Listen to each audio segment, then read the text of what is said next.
గోశాలలో చేరుకున్నటువంటి ఎమ్మెల్యేలు ఇక్కడ కరుణాకర్ అన్నతో పాటు ఉన్నటువంటి మాకు కరుణాకర్ అన్నకి ఫోన్ చేసి మేము వెయిట్ చేస్తున్నాం మీరు రావట్లేదు అని ఆరోపణ చేయడం జరిగింది.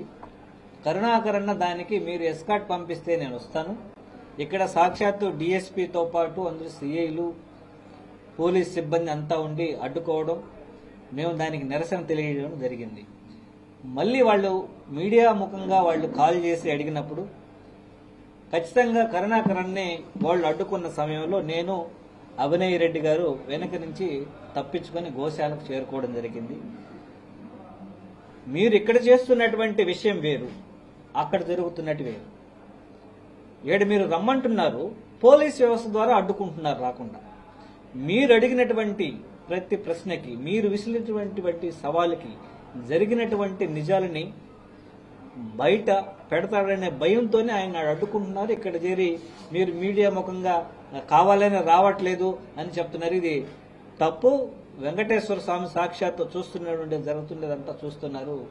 నిజం ఎప్పటికీ నిజంగానే నిలబడుతుందని వాదించడం జరిగింది. కానీ దానికి అది కాకుండా రకరకాలు చుట్టి మాట్లాడుతున్నారు.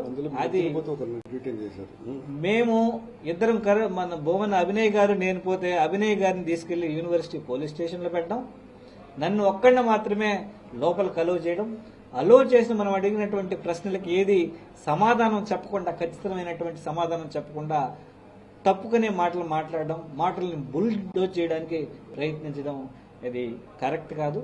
మీరు అర్థవంతమైన చర్చ జరగాలి అనుకున్నప్పుడు మీరు ఎందుకు ఆ పల్లా శ్రీనివాస్ గారు ఎందుకు రాలేదు? సవాళ్ళని స్వీకరించినటువంటి కరుణాకరన్ వస్తానంటే ఎందుకు పోలీస్ వ్యవస్థ ద్వారా అడ్డుకుంటున్నారు? ఎందుకు భయం? వాస్తవాలు ప్రజలకు తెలుస్తాయని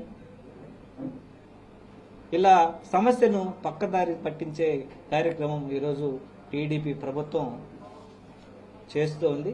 ఖచ్చితంగా ఏ అయితే కరుణాకరన్ చెప్పాడో ఆ విషయాలకు అన్ని కట్టుబడి ఉంటాను అని ఇప్పటికీ చెప్తూనే ఉన్నాడు. ఇప్పటికీ 5 మంది రావడానికి సిద్ధం, మీరు సిద్ధమైతే. ధన్యవాదాలు.